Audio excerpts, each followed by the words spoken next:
I'm Dr. Jaggi, and I'm here to talk to you about why you should use your CPAP machine every night. I'm going to illustrate a sleep study, and it's called a hypnogram, that shows what you do before you get the CPAP machine and what you do after you get the CPAP machine on you. How you sleep at night, how disturbed your sleep is at night before you get your CPAP machine, and how great it is after you get your CPAP machine. Thank you. I'll step you right.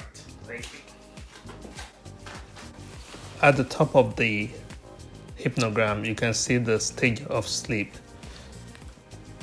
Next thing below that, you can see the heart rate during the different stages of sleep. Then you can see the oxygen saturation at different stages of sleep. Then you can see the obstructive apneas, which are documented. Then the mixed apneas, which are also documented. Also, you can see the hypopneas, which are documented. An hypopnea is a 30% reduction in airflow with desaturation. Now you can see the different arousals that happen during sleep, and basically that's an EEG change with respiratory disturbance. You have the inspiratory positive airway pressure and the expiratory positive airway pressure, which are the aspects of CPAP and BiPAP that we use during titration.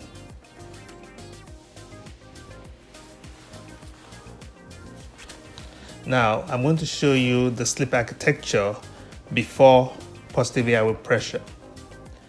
At the top, we can see that all we have are stages 1 and 2, which are not deep sleep. You can also see that there is desaturation from 70s to the 90s. Also, you can see that patient has a lot of obstructive apneas, mixed apneas, and hypopneas. There is also a lot of arousals during this stage before the positive airway pressure.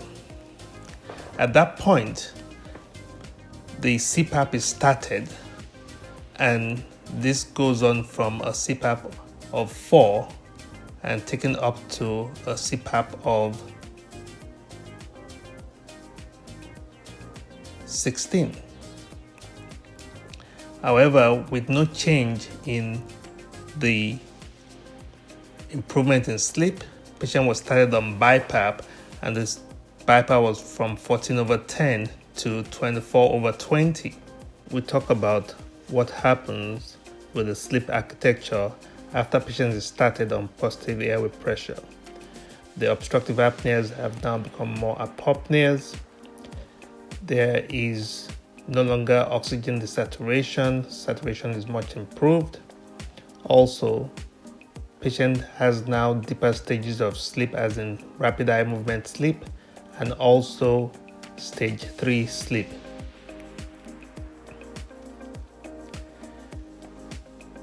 There is a almost complete clearing of obstructive sleep apnea, as seen.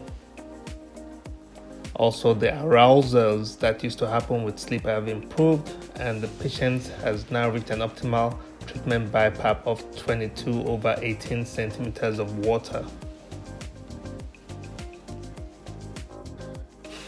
Hello, I'm back. You can see the difference when you don't use a CPAP machine.